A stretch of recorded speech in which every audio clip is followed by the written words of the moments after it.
Baiklah, sebelum kita memuji memuliakan nama Tuhan, mari saya ajak kita membaca satu petikan daripada firman Tuhan dalam Yosua pasal 24 ayat 15. Yosua 24 ayat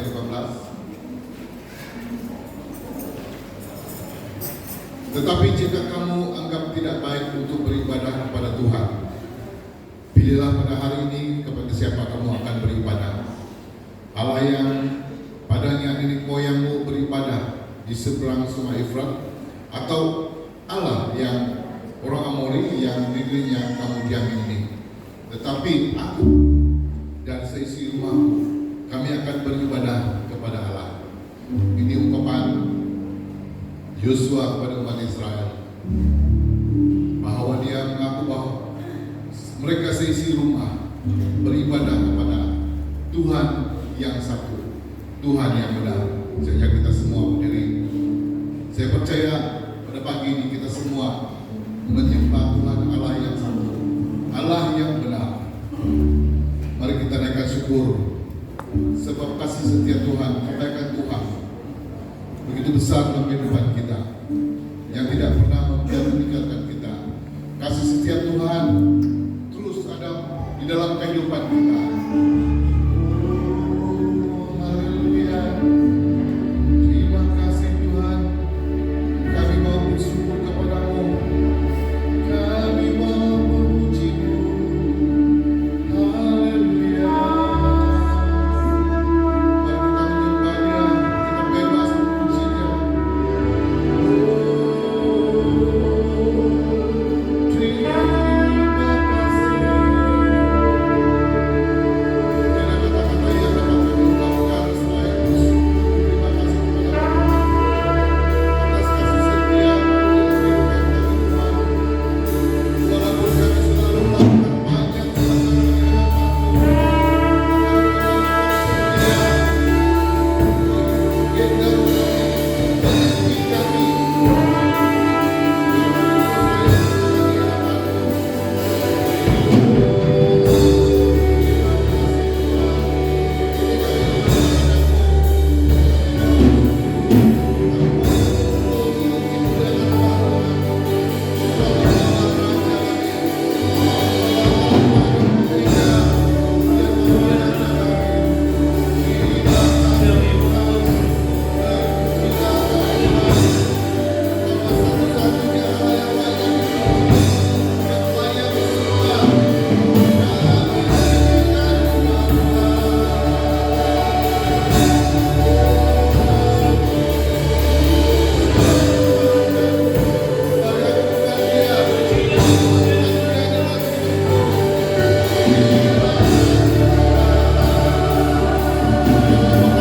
hadapan-Mu,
Saya mengajak kita untuk berdiri dan sama-sama kita nyanyikan penyembahan ini di hadapan Tuhan.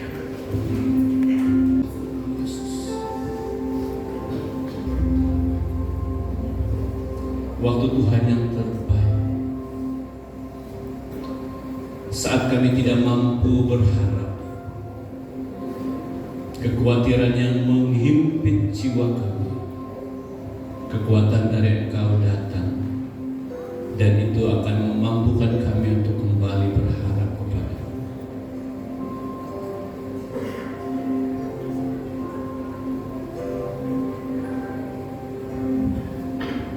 Saat ku tak mampu berharap, kekhawatiranku menghimpit jiwaku,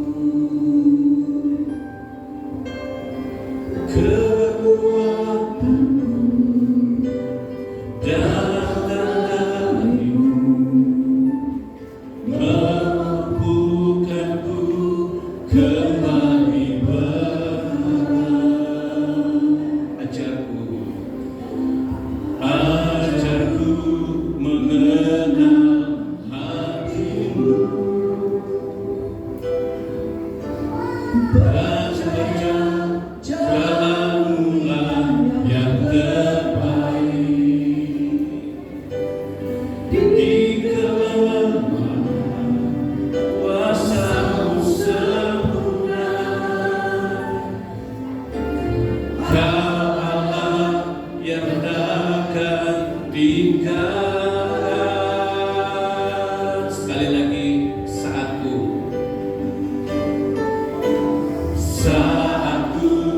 tak mampu berharap, kekhawatiranmu menghimpit jiwa, kekhawatiranmu menghimpit jiwaku, kekuatanmu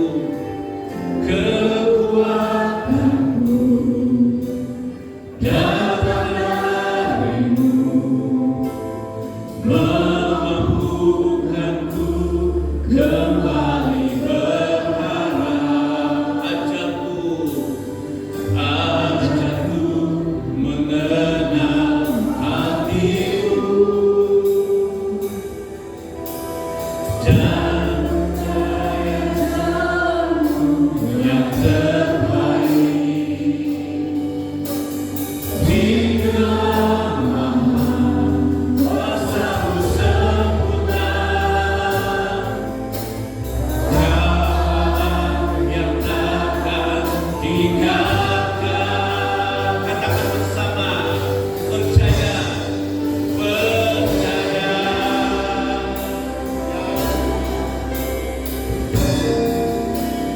Engkau bekerja buat kebaikanmu, walau belum melihat, namun kuasa-Mu sempurna. Katakan bersama, percaya, pasti Tuhan bukan yang salah. Di waktu yang terbaik, seluruh kehendak-Mu. Mari sekali lagi sama-sama. Saatku tak mampu berharap, saatku tak mampu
berharap, meletakkan seluruh kerinduan dan harapan kami.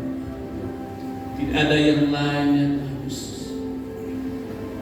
Dan kami percaya segala sesuatu yang kami rindukan, yang kami imani dalam hidup kami ya Tuhan Yesus, hanya tertuju kepada Tuhan. Haleluya.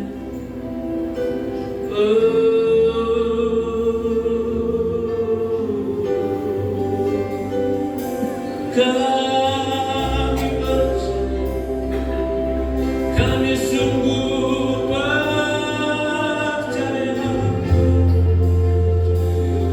Engkau Tuhan yang menyediakan yang terbaik.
kami bersyukur. Sungguh kami berterima kasih karena kami punya Allah seperti Engkau. Allah yang mengasihi kami, Allah yang sentiasa menetapkan yang terbaik dalam hidup kami. Rancangan-Mu, rancangan yang terindah dalam setiap pribadi kami ya Tuhan. Terima kasih ya Tuhan Yesus atas pujian, atas penyembahan yang sudah kami nafaskan, yang sudah kami ucapkan, yang kami sudah naikkan di hadapan Tuhan. Kiranya pujian dan penyembahan kami, semua persembahan yang telah kami ulurkan, menjadi persembahan yang hidup dan berkenan kepada-Mu. Terima kasih terpuji nama-Mu. Haleluya. Sebentar kami akan belajar firman-Mu ya Tuhan. Hamba yang berdiri di hadapan ini hanya alat-Mu saja. Hamba percaya bahwa Tuhan sudah menyediakan yang terbaik lewat bibir mulut hamba-Mu untuk menjadi bahagia dalam setiap hati anak-anak Tuhan yang sudah dibuka dan siap untuk mendengar kebenaran firman-Mu pada pagi hari. Terima kasih Tuhan. Berbicaralah, berkaryalah, nyatakanlah keinginan-Mu di tengah-tengah kami. Di dalam nama Tuhan Yesus Kristus, kami sudah berdoa dan bersyukur. Semua kita katakan bersama, amin. Amin. Mari tepuk tangan untuk memuliakan nama Tuhan. Terima kasih untuk semua tim.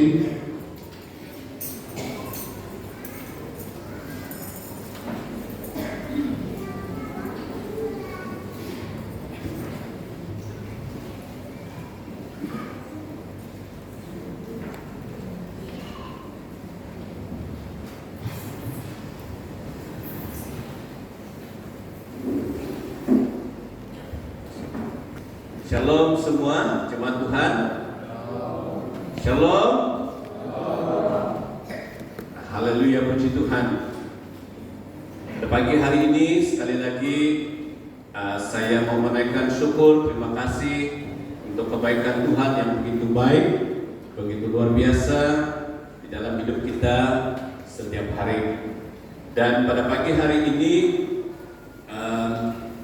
kita akan sama-sama belajar dari satu bagian firman Tuhan yang saya ambil dari Injil Lukas. Mari kita sama-sama membuka firman Tuhan ini, Lukas 18 ayat 35 sehingga ayat 34.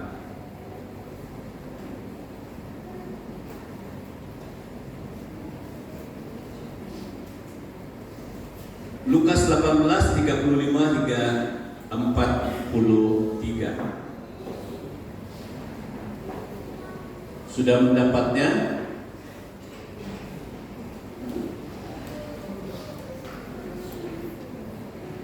Sudah mendapatnya? Katakan amin. Mari kita baca bersama dalam Lukas 18, 35, 43. 2, 3. Waktu Yesus hampir tiba di Yeriko, ada seorang buta yang duduk di pinggir jalan dan mengemis. Waktu orang itu mendengar orang banyak lewat, ia bertanya, "Apa itu?" Kata orang itu kepadanya, "Yesus orang Nazaret lewat." Lalu ia berseru, "Yesus anak Daud, kasihanilah aku." Maka mereka yang berjalan di depan menegur dia supaya ia diam. Namun semakin keras ia berseru, "Anak Daud, kasihilah aku." Lalu Yesus berhenti dan menyuruh membawa orang itu kepadanya. Dan ketika ia telah berada di dekatnya, Yesus bertanya kepadanya, "Apa yang kau kehendaki supaya aku perbuat bagimu?" Jawab orang itu, "Tuhan, supaya aku dapat melihat." Lalu kata Yesus kepadanya, "Melihatlah engkau, imanmu telah menyelamatkan engkau." Dan ketika itu juga melihatlah ia, lalu mengikuti dia sambil memuliakan Allah. Seluruh rakyat melihat hal itu dan memuji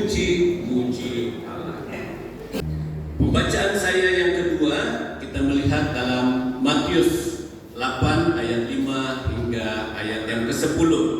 Dalam Matius 8 ayat 5 hingga ayat yang ke-10, mari kita sama-sama baca teks yang kedua ini. Ayat 5 berkata 2, 3. Ketika Yesus masuk ke Kapernaum, datanglah seorang perwira mendapatkan dia dan memohon kepadanya, "Tuan, hambaku terbaring di rumah karena sakit lumpuh dan ia sangat menderita."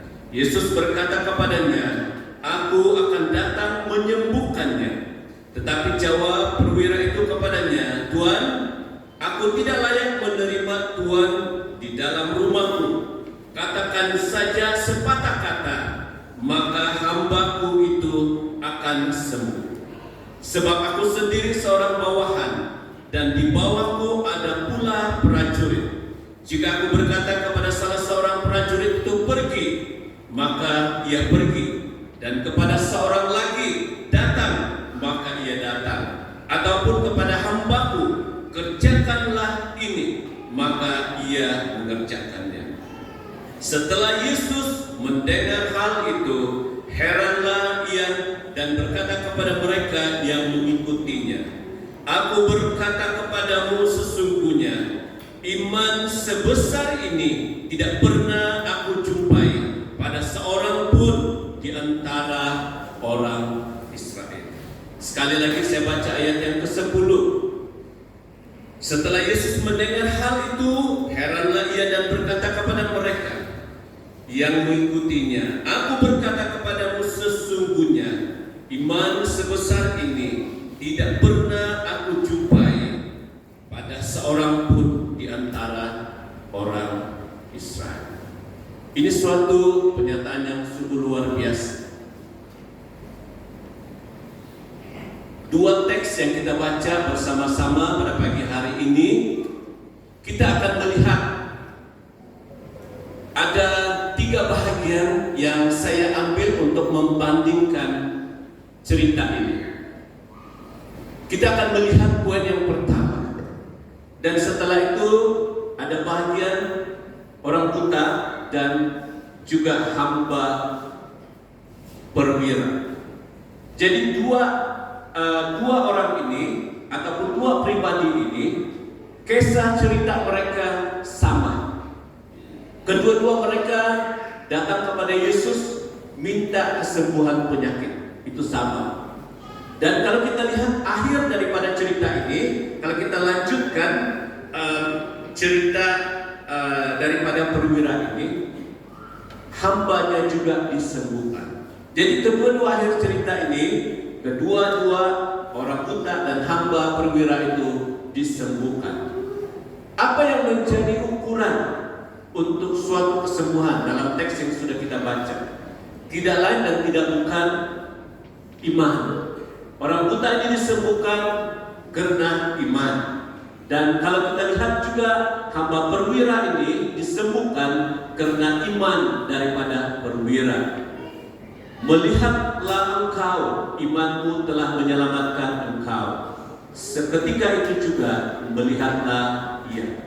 Kalau kita lihat hamba perwira juga, tetapi perwira itu berkata kepadanya, "Tuan, aku tidak layak menerima Tuan di dalam rumahku. Katakan saja sepatah kata, maka hambaku itu akan sembuh." Dan di akhir cerita ini juga mengisahkan bahwa hamba perwira itu telah disembuhkan seperti yang diimani oleh perwira itu.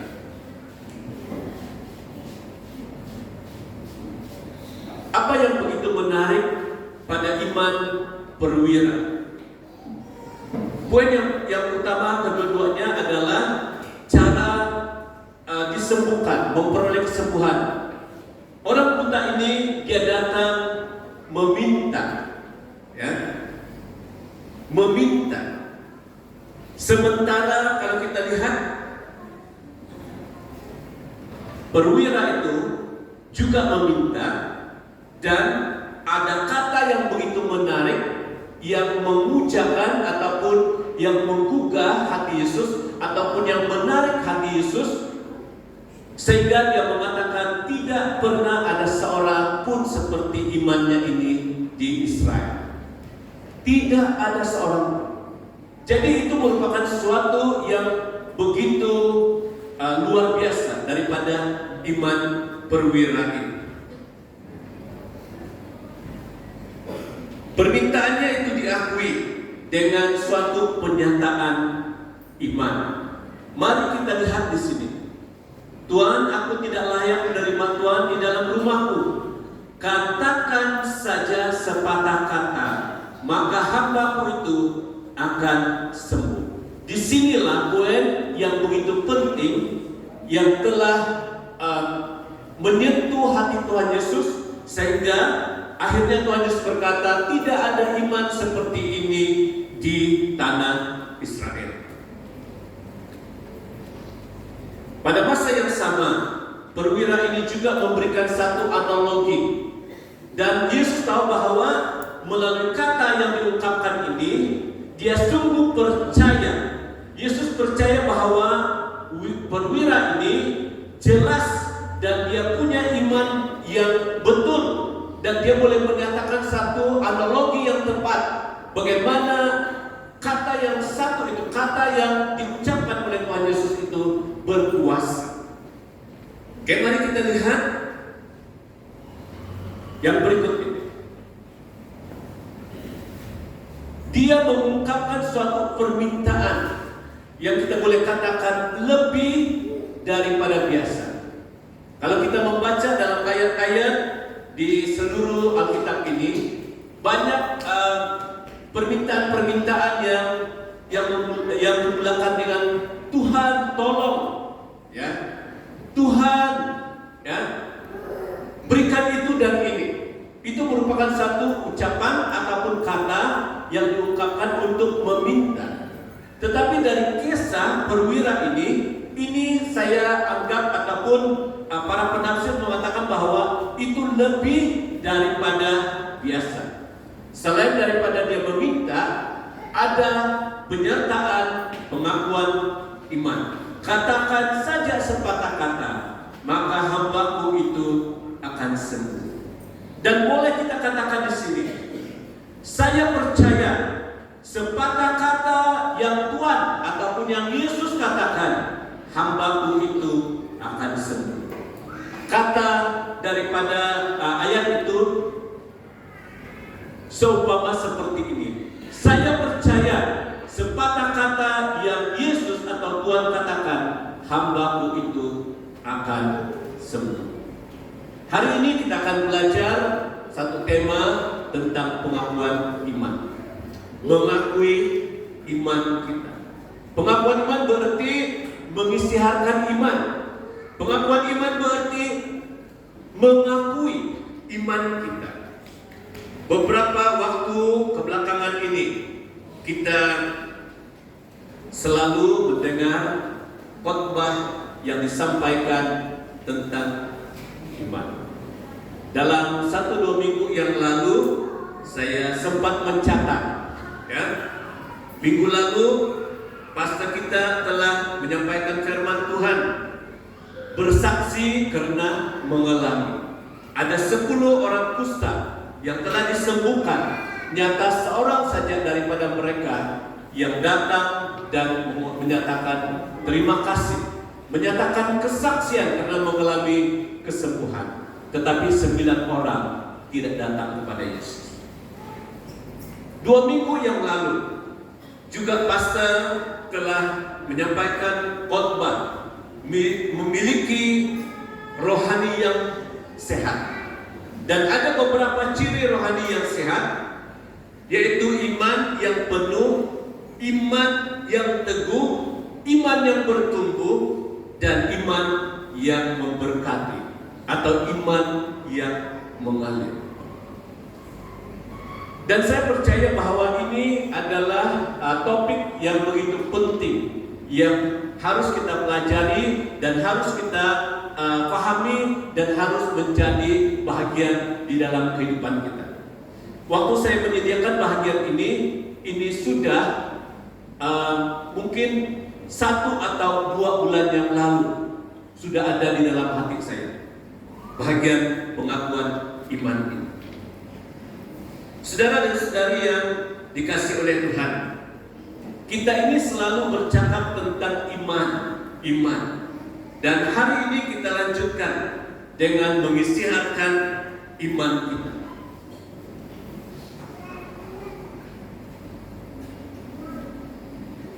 Kalau kamu bertanya dengan seorang ataupun bertanya dengan pemimpin atau siapa saja, apa itu iman? Mereka akan katakan bahwa iman itu adalah dasar dari segala sesuatu yang kita harapkan dan bukti dari segala sesuatu yang tidak kita lihat. Di mana kita jumpa ayat ini?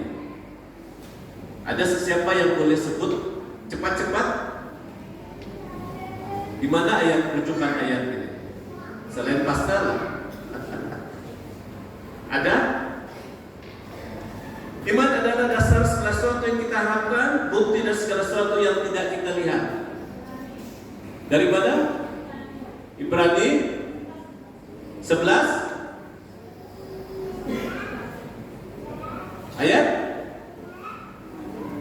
ayat iso ayat 1 ya, Ibrani 11 ayat 1. Mesti ingat ya. Saya ingat waktu saya belajar di STS dulu, setiap peristiwa dalam Alkitab ini mesti kena hafal. Ya. Kalau ucapan bahagia itu di mana? Ya, di mana itu ucapan bahagia? Matius apa? 5. Ya.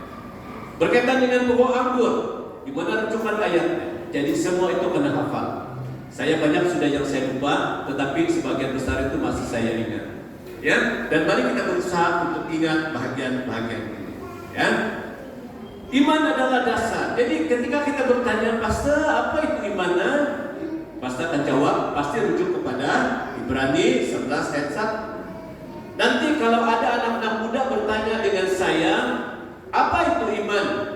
Saya pun akan merujuk kepada ini. Tetapi kita masih bingung. Iman itu sebenarnya apa? Yang ini tidak begitu jelas.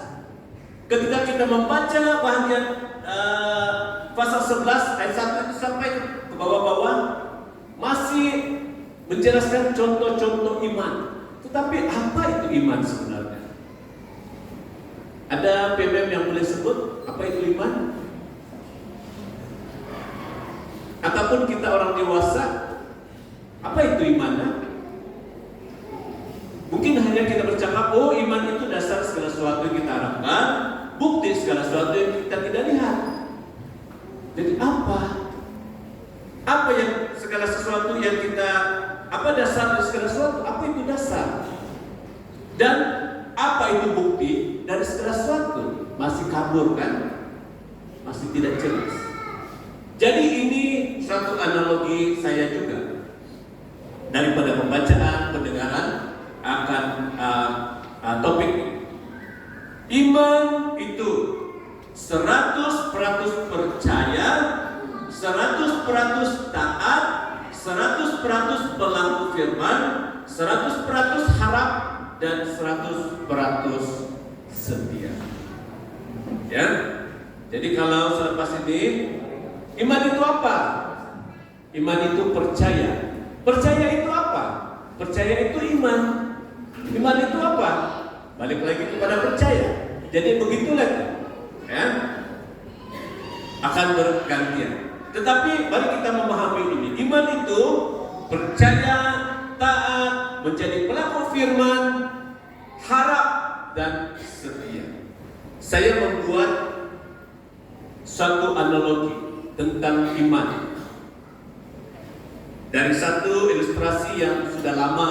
Ini mungkin kalau saya katakan ini ilustrasi kuno tidak juga tepat, ya. Ada seorang ahli akrobatik. Biasanya ahli akrobatik ini adalah mereka yang begitu pandai mengasihkan sesuatu yang luar biasa. Jadi ahli akrobatik ini sedang meniti di atas seutas tali yang diikat dari satu ujung sehingga ujung yang lain, tetapi agak tinggi. Jadi kalau jatuh dari tali itu memang tidak ada harapan, ya, pasti akan mati ataupun paling tidak dia akan lumpuh atau sebagainya, sebab itu terlalu tinggi. Lalu dia berkata begini kepada penonton-penonton yang ada di sekitarnya, kamu percayakah kalau saya berjalan dari sini sampai ke seberang sana atau ke ujung sana? Kamu percaya yang saya boleh jalan dan pergi balik dan kembali? Semua yang ada di sana katakan kami percaya 100%. Dan dia pun mulai berjalan sampai di ujung dan kembali juga dengan percaya, dengan selamat. Lalu akrobatik ini bertanya untuk kali kedua, kamu percaya saya berjalan dari awal ini, dari ujung ini dengan membawa satu beban, dan berjalan sampai ujung sana, sampai di ujung dan kembali dengan selamat. Semua pun kata percaya 100%. Lalu dia bertanya lagi, siapa di antara kamu yang percaya 100% ini? Mau saya angkat di bahu saya dan meniti di atas tali ini? Wah, semua tidak ada yang sanggup. Semua bersembunyi. Wah, saya ini baru kawin, nanti kalau saya jatuh, ya. Dan dengan berbagai alasan yang lain. Tidak ada yang tadi percaya 100%, tidak ada yang sanggup, ya, sanggup menerima pelawaan. Tetapi di tengah ketidaksanggupan orang-orang yang sekeliling itu, datang seorang budak, ya, seorang kanak-kanak, ya. Dia datang, saya percaya dan saya sanggup ikut, ya. Lalu dia dinaikkan di atas bahunya, duduk, dan dia dinasihatkan supaya pegang di bagian kepala ini adalah peraturannya, ya. Kakinya disilang di sini, jangan bergoyang, ya, dan ikuti perjalanan akrobatik. Waktu anak ini naik di atas bahunya, ada yang mengomel di belakang. Ini budak kan tidak sadar diri, dia masih panjang lagi kehidupannya di depan. Kenapa dia sanggup mau bunuh diri? Gitu, ya. Kenapa dia sanggup membahayakan diri? Nanti kalau jatuh, dia akan mati. Tapi akhirnya mereka dalam tengah omelan itu mereka berjalan sampai di ujung dan kembali sampai di awalnya dengan selamat. Wah, semua tepuk tangan, ya, semua tepuk tangan dan memuji, ya, memuji kepandaian ahli akrobatik. Saudara-saudari yang dikasih oleh Tuhan, kebanyakan kita begini. Kita percaya 100%, tetapi ketika kita dipelawak untuk turut serta melakukan sesuatu, kita tidak menjadi pelaku. Kita tidak taat. Dan disinilah bagian kegagalan kita untuk menetapkan iman 100% itu dalam kehidupan kita.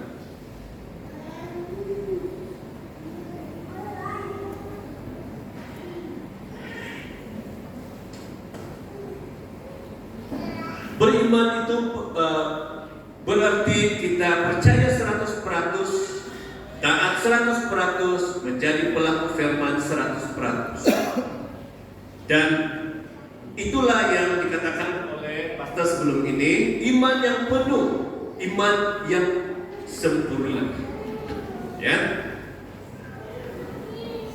Adakah di antara kita jemaat Tuhan yang ada di sini yang berani mengakui bahwa saya punya iman 100% penuh?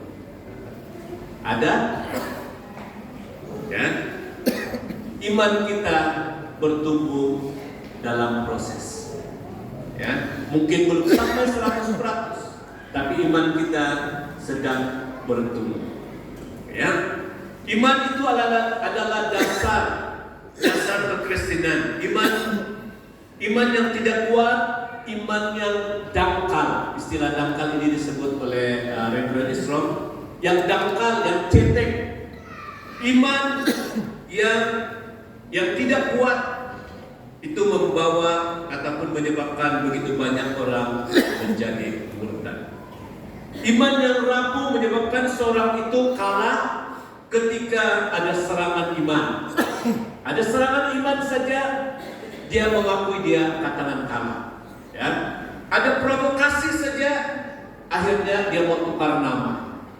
Ya. Jadi punca iman itu tidak kuat atau tidak berakar teguh, yang masih rapuh, masih dangkal. Sebenarnya adalah disebabkan oleh tidak ada usaha, inisiatif untuk belajar dan mendengar firman Tuhan. Alkitab berkata, iman itu datang daripada pendengaran. Anak-anak muda, pemuda-pemudi, saya sangat menyarankan supaya ketika kamu berada mendengar firman Tuhan, mari fokus, ya, mari fokus mendengar firman Tuhan, karena kesempatan itu tidak akan selalu berulang, ya, dan belajar secara kritis, Kadang-kala ada statement, pernyataan kami sebagai hamba Tuhan itu tersasar daripada kebenaran Alkitab. Ada kadang-kadang begitu. Ya. Jadi kita perlu belajar secara kritis. Ya. Ada satu statement firman Tuhan, ketika kita sudah berada di suatu tempat yang baik, ya, kita akan terus diberkati. Di sana tidak ada kesusahan, apa yang kita minta akan dapat. Statement itu tidak tepat dengan firman Tuhan. Jadi inilah yang kita perlu berpikir, bahwa kita mesti belajar mendengar secara kritis.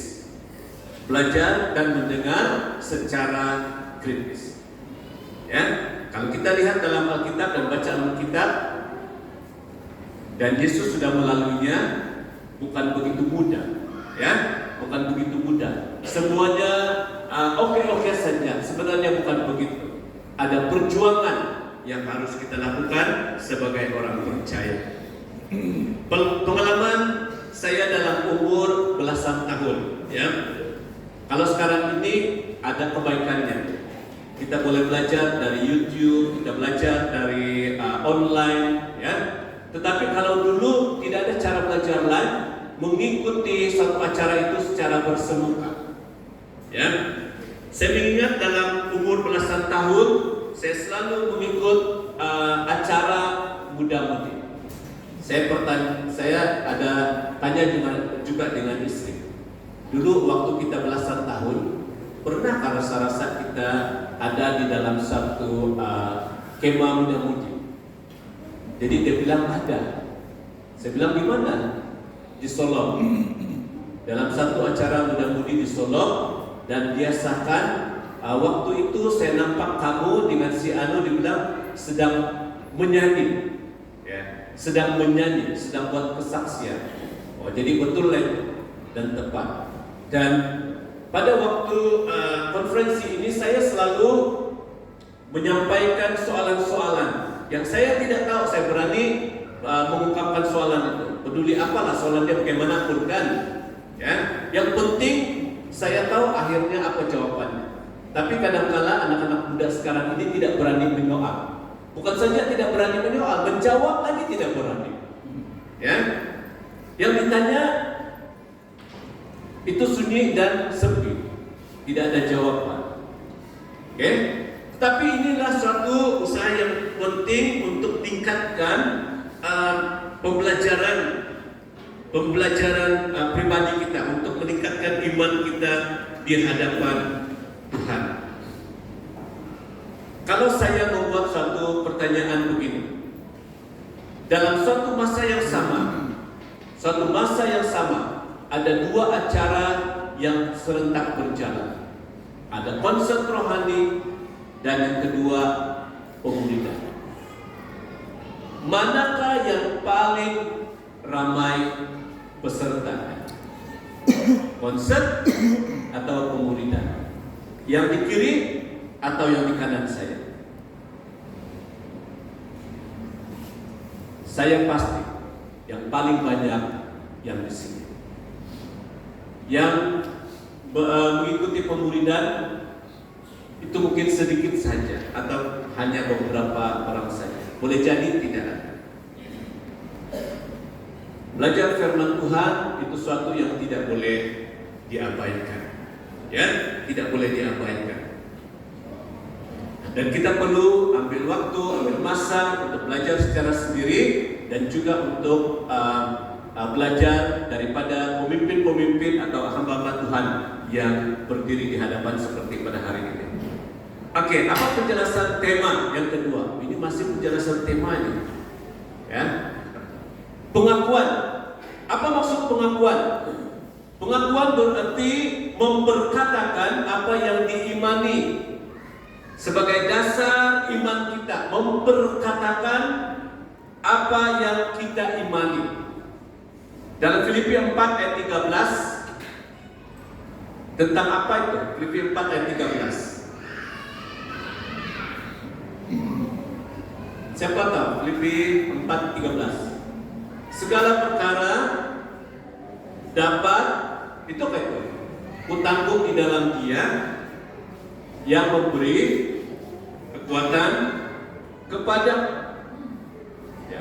Jadi ketika kita tahu bagian firman Tuhan Filipi 4 ayat 13, kita akan mula mengakui iman kita.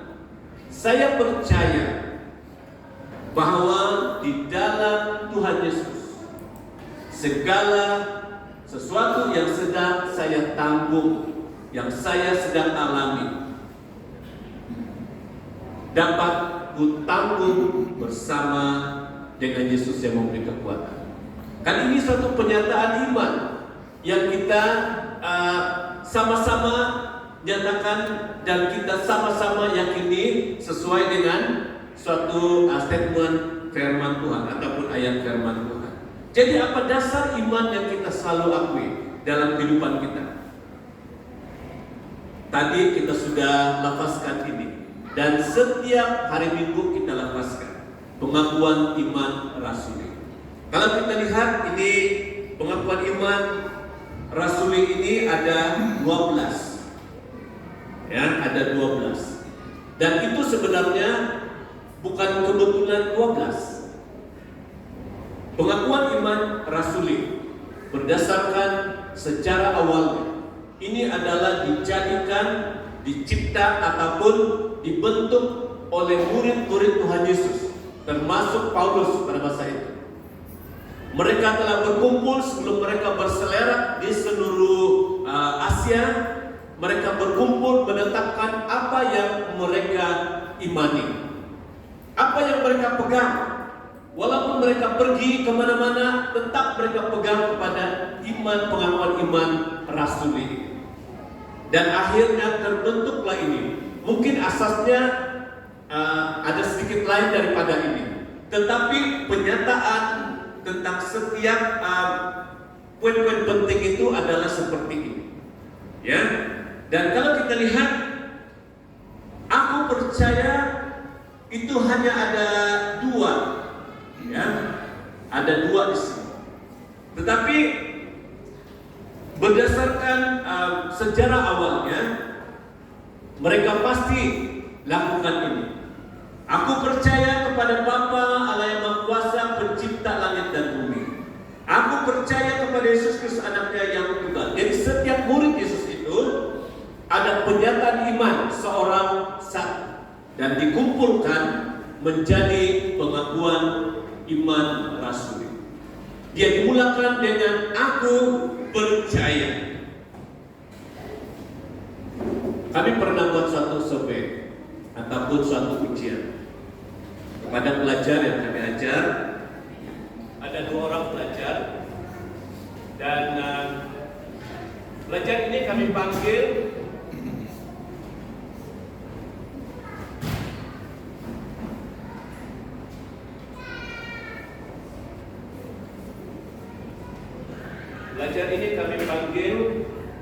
dan kami bertanya kepada mereka, apa yang kamu belajar di gereja? Belajar A, belajar B.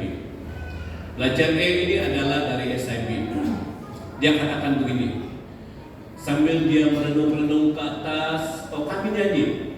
Apa yang kamu ingat yang kamu belajar di gereja? Lalu pelajar ini katakan, saya ingat lagu. Boleh nyanyikan apa lagu yang kamu ingat? Dia pun mulai menyanyi dengan semangat. Selain nyanyi, apa yang kamu tahu? Itu sejak saya tahu nyanyi. Lalu tanya kepada pelajar ataupun murid B. Dia bukan SIB. Jadi kalau kamu di gereja, selama kamu beribadah di gereja, apa yang kamu ingat? Dia katakan begini, saya ingat pengakuan iman rasuli. Coba sebut. Dia sebut dari 1 sampai 12 dengan lancar. Selain itu apa lagi? Saya ingat doa Bapa kami. Dan dia pun sebut doa Bapa kami dari awal sampai akhir. Tanya dengan dia, kamu tahu apa dia pengakuan iman Kristen? Iman rohani rasuli dan doa Bapa kami? Yang ini kata tidak tahu. Saya sebagai pemimpin pada masa itu macam saya kena tampar. Sebab itu suatu yang perlu dipahami, perlu ada di dalam hati anak-anak muda kita. Lalu pula saya kongsikan dengan pemimpin-pemimpin yang lain pada masa itu. Saya punya luahan hati, ya, karena gereja kita tidak pernah buat ini dulu. Dan akhirnya kalau saya lihat sekarang di kebanyakan gereja SIB sudah melaksanakan pengakuan iman itu. Sebelum ini tidak menjadi budaya. Sudah pula dengan doa Bapa kami.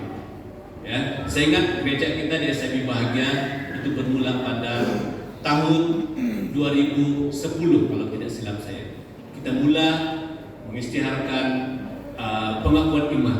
Sebab ada sesuatu yang istimewa di sini, ya.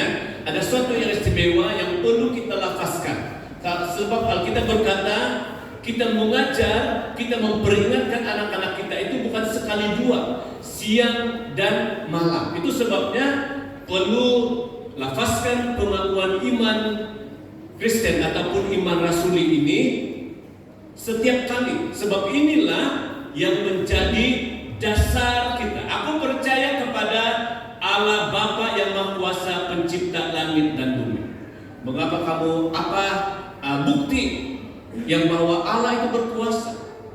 Kita akan berkata, bumi ini, segala semesta ini, termasuk kita, diciptakan oleh Allah. Kita percaya kepada Allah itu. Aku percaya kepada Yesus Kristus, anaknya yang tunggal. Ini pun ada isu, kan? Tetapi ketika kita memahami dari mana Yesus, apa keberadaan Yesus ketika ada di bumi, maka kita boleh menjelaskan siapa Yesus itu sebagai anak tunggal Allah. Roh Kudus, apa yang ada di situ? Ini menceritakan tentang Allah Tritunggal. Ada orang mengatakan kita punya Allah ini sama saja. Tetapi kalau mereka tidak mempercayai Allah Tritunggal, berarti itu bukan Allah yang sama. Kita percaya kepada Allah Tritunggal. Allah itu Esa. Allah itu Esa. Dari mana perkataan Esa ini? Ada di dalam Alkitab.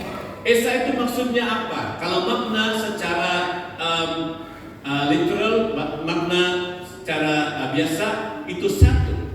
Tetapi itu bukan maknanya saja. Ada makna yang lain yang disebut sebagai satu dalam kesatuan. Itu sebabnya dalam tulisan-tulisan disebut Elohim. Elohim itu adalah kesatuan, ya, kesatuan Bapa, Anak, dan Roh Kudus. Inilah yang kita sebut sebagai Allah Tritunggal. Ini dasar iman kita dari mana? Daripada pengakuan iman ini. Aku percaya Yesus yang menderita di bawah pemerintahan Pontius Pilatus, disalibkan mati, dia mati, dia dikuburkan, dia turun ke dalam kerajaan Allah. Ada orang menyanggah ini, katanya Yesus itu tidak mati. Yang mati itu Yudas Iskariot. Tetapi kalau ada ungkapan ungkapan yang menyatakan belas kasihan. Kasihilah mereka karena mereka melakukan sesuatu yang bukan kehendak mereka sendiri. Tidak mungkin Yudas Iskariot boleh berkata begitu.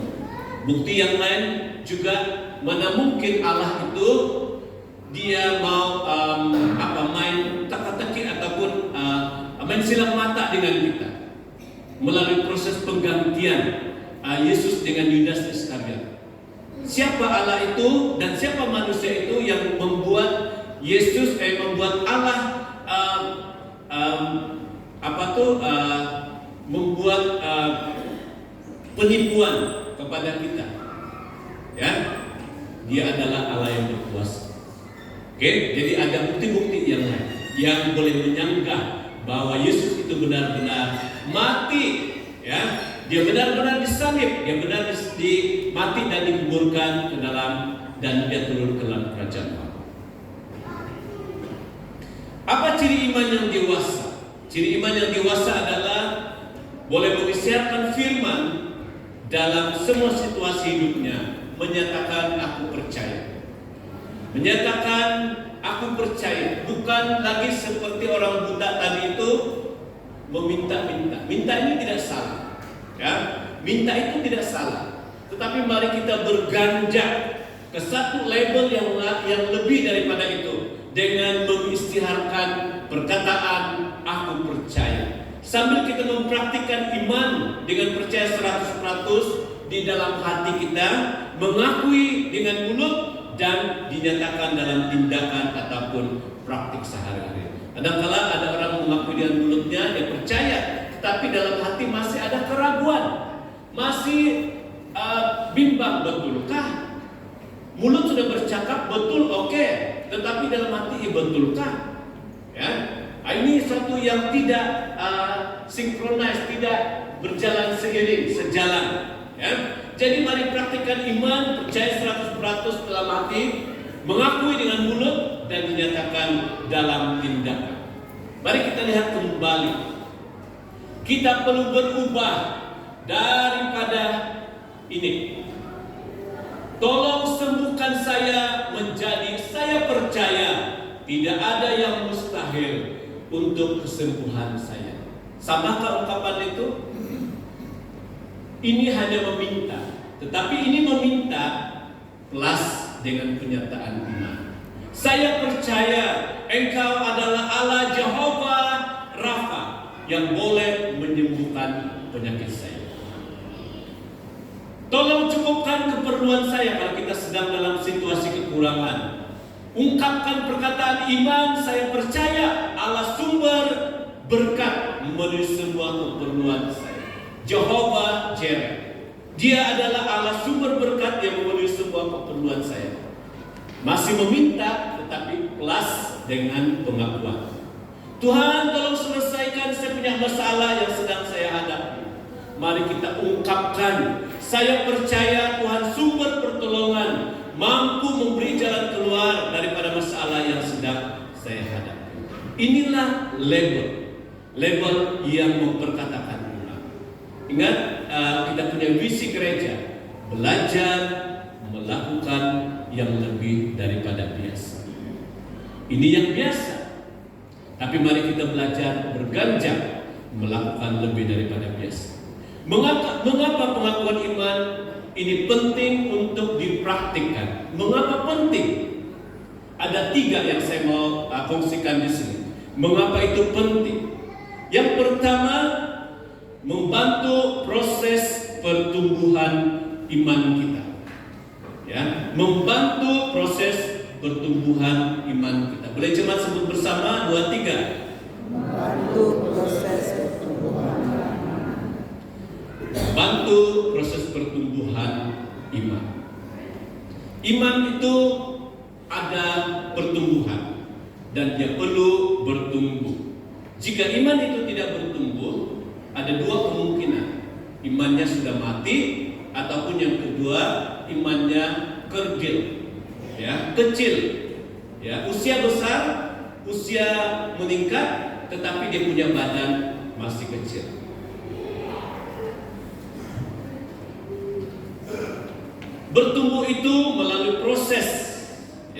melalui proses ya yang disebut dari pendengaran akan firman. Itu sebabnya kita perlu mencatat ketika kita mendengar firman ataupun mendapat sesuatu input, mendapat suatu pengajaran dari yang kita dengar, yang kita lihat, catat. Ya, tulis. Kita punya handphone ini sekarang, kamu boleh gunakan Telegram itu sebagai tempat menulis. Ya, tulis untuk diri sendiri. Jadi kalau andai kata telepon ini hilang, rusak, selagi kita pakai email yang ada dengan kita, apa yang kita tulis itu beberapa tahun yang lalu masih ada di dalam telepon, kecuali kita yang padam sendiri. Jadi perlu dicatat supaya daripada yang kita dengar, yang kita lihat itu, kita dapat belajar dan coba melihatnya kembali. Kalau kita lihat pada masa-masa ini, kita boleh belajar dengan daripada banyak sumber.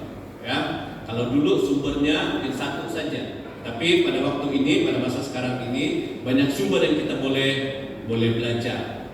Ya, pada tahun lalu, kalau tidak silap saya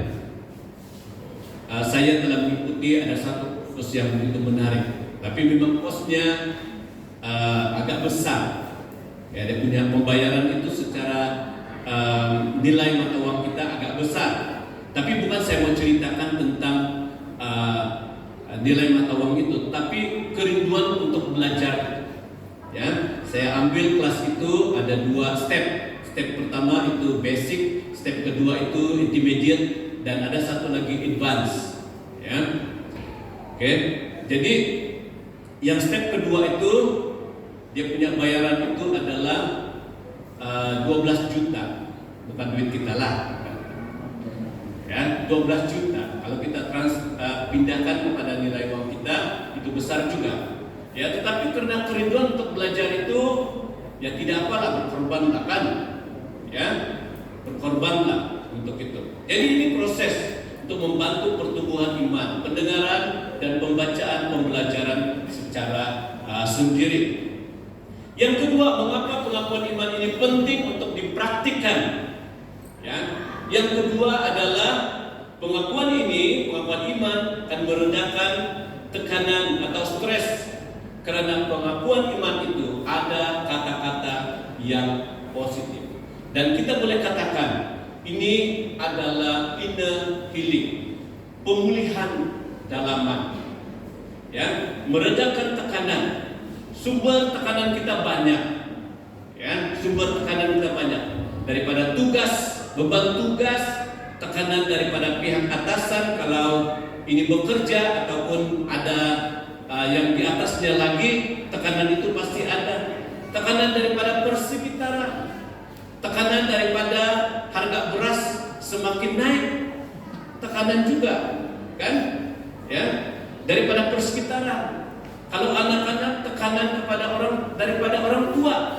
Orang tua sesakan ini mesti capai ini, anak-anak jadi tertekan.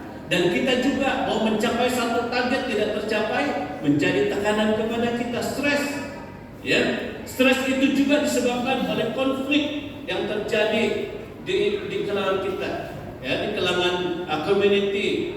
Stres bukan saja kalangan orang lain, dalam keluarga juga menyebabkan stres. Ya, jadi saudara dan saudari yang dikasih oleh Tuhan, meredakan tekanan stres itu adalah dengan memperkatakan iman, mengakui iman, mengisytiharkan firman. Itu adalah kata-kata yang positif, ya, kata-kata yang positif. Dan respon yang positif ini akan meredakan kita punya tekanan ataupun stres yang kita alami dalam kehidupan kita. Ada kawan saya, dia diucapkan atau dikatakan dengan perkataan-perkataan yang sebenarnya kalau secara manusia itu suatu yang begitu menyakitkan hati. Ya, membuat dia mungkin boleh jadi ada istilah down ataupun tidak bersemangat, melemahkan dia punya semangat dan sebagainya. Jadi saya tanya dia, oke kah? Ya, kau oke kah? Dia katakan begini, dan kata-katanya itu saya sangat kagum. Ya. Saya percaya setiap orang itu ada masalahnya yang tersendiri. Ya. Ketika seorang itu mengungkapkan perkataan-perkataan kesat, perkataan-perkataan yang tidak boleh dengar, yang tidak boleh diterima, sebenarnya dia pun sedang ada tekanan. Ya. Jadi sebenarnya ini adalah kata-kata yang positif, kata-kata yang penuh dengan inner healing yang akan membuat kesembuhan dalaman dia menerima kata-kata kesat. Jadi ketika kita terima kata-kata kesat daripada orang lain, mari berkata positif kepada diri kita untuk meredakan tekanan itu dengan mengatakan firman. Saya percaya bahwa apa yang saya hadapi sekarang ini melalui kata-kata kawan ini adalah suatu proses pembentukan supaya saya menjadi lebih baik daripada biasa. Kan ini kata-kata yang dapat mendorong, menguatkan kita. Ya. Dan yang ketiga, yang terakhir adalah tujuannya membina semangat atau keyakinan iman yang kuat. Ya. Membina semangat, keyakinan iman yang kuat. Bangkitkan iman kita melalui pengakuan iman, mengisytiharkan kebenaran firman Tuhan, mengisytiharkan ayat-ayat firman Tuhan. Dalam Yosua 24 ayat 15, itu adalah suatu pengakuan Yosua kepada bangsa Israel.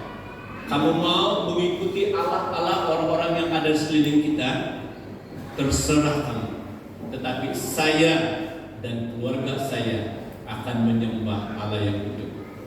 Inilah pengakuan iman yang akan membina semangat kepada dia, yang akan membina keyakinan kepada dia, dan dia tidak akan ragu-ragu dengan iman.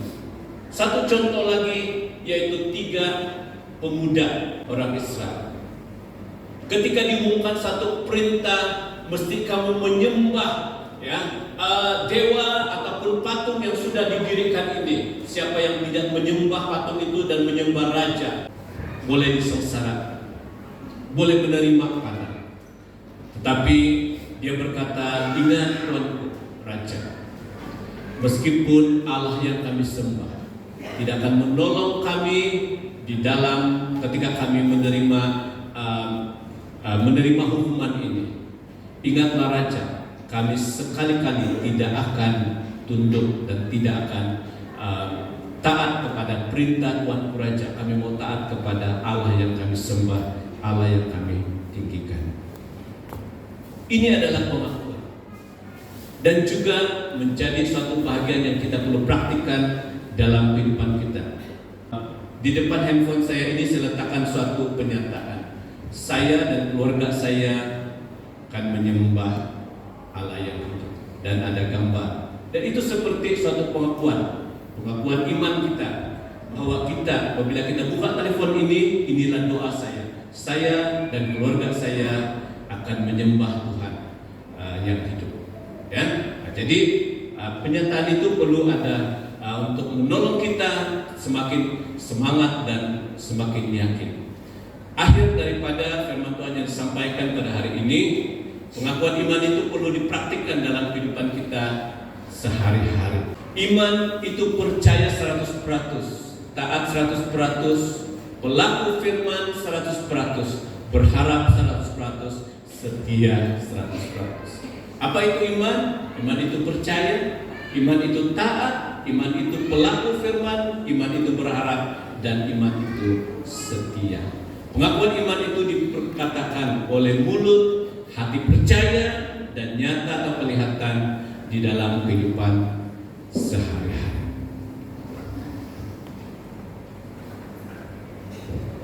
Saya mengajak kita untuk sama-sama berdiri. Mari kita sama-sama meresponi firman Tuhan ini.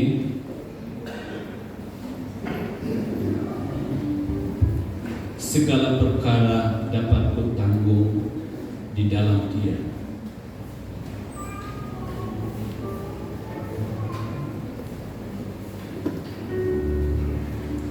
Saudara dan saudari yang dikasihi oleh Tuhan dan jemaat Tuhan yang dikasihi,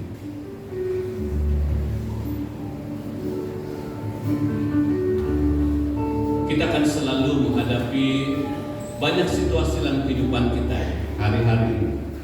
Tapi mari kita berganjak untuk lebih ke next level, belajar untuk melakukan lebih daripada biasa. Tidak hanya meminta-minta, tetapi mengisytiharkan firman Tuhan di dalam doa, di dalam kata-kata yang kita ucapkan. Kalau kamu dengar, setiap kali saya berdoa,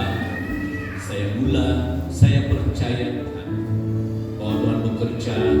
Saya percaya Tuhan, Engkau yang memberkati. Saya percaya Tuhan, Engkau yang menyediakan. Kataan itu kita ungkapkan, percaya dan percaya.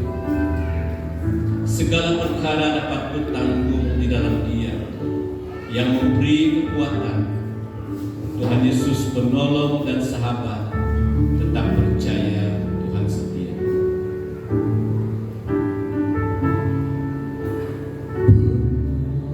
Yang selalu setia, Dia memenuhi keperluan kita.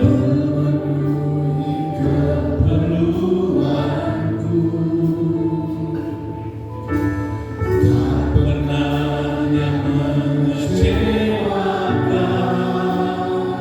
Yesus tak pernah gagal. Yesusku Tak pernah gagal. Penolong yang selalu setia. Penolong yang selalu setia. Memenuhi keperluanku. Memenuhi keperluanku.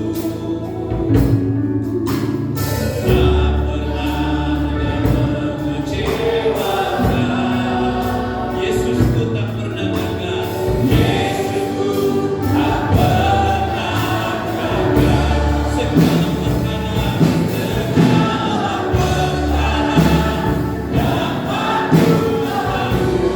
Segala perkara dapat Tuhan di dalam Dia. Dia yang memberi kekuatan. Tuhan Yesus penolong dan sahabat.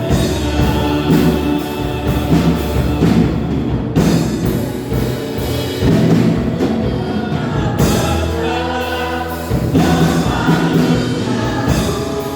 di dalam Dia.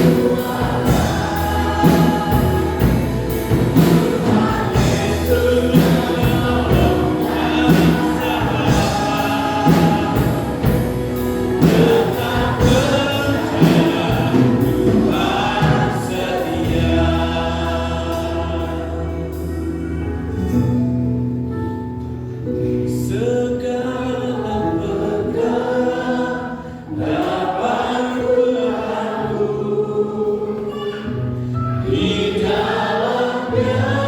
di dalam Dia yang memberi kekuatan. Tuhan Yesus penolong dan sahabat. Tetap percaya Tuhan setia. Percaya. Tetap percaya Tuhan setia. Tetap percaya.